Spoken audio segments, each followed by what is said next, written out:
किसान की आह जो दिल से निकाली जाएगी, क्या समझते हो कि खाली जाएगी। ये लाइनें भले ही किसानों को लेकर लिखी गई हैं, लेकिन आज भी किसानों की राजनीति के बीच ये लाइनें सटीक बैठती है।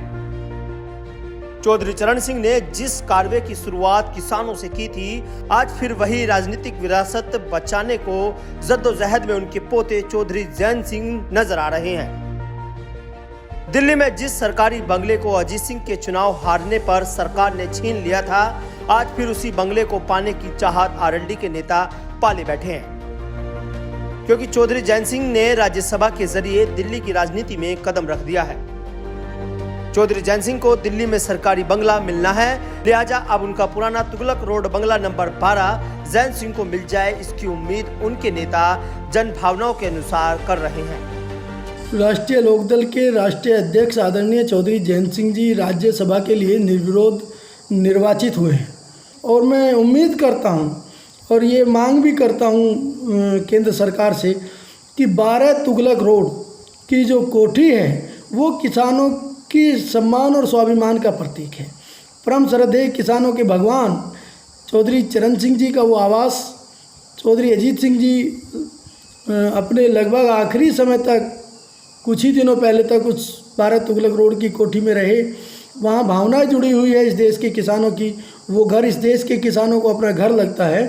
तो क्योंकि अब आदरणीय जैन सिंह जी उस सदन के सदस्य हैं, राज्यसभा के सदस्य हैं,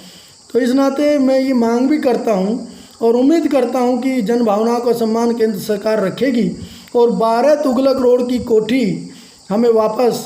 वो करने का काम करेंगी, आदरणीय जैन चौधरी जी को देने का काम करेगी। इसी के साथ मैं पुनः अपनी शुभकामनाएं आदरणीय जैन चौधरी जी को प्रेषित करता हूं। दरअसल जैन चौधरी के दादा चौधरी चरण सिंह 28 जुलाई 1979 को जब देश के प्रधानमंत्री बने थे तो उन्हें तुगलक रोड पर बंगला नंबर 12 दिया गया था।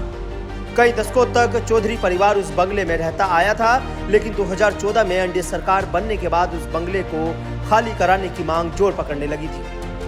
चौधरी चरण सिंह के बेटे अजीत सिंह बंगले को स्मारक बनवाने की मांग करने लगे, तो वहीं हरियाणा के मुख्यमंत्री भूपेंद्र सिंह हुड्डा ने चरण सिंह के नाम पर किसान कार्ड खेलने की कोशिश भी की थी,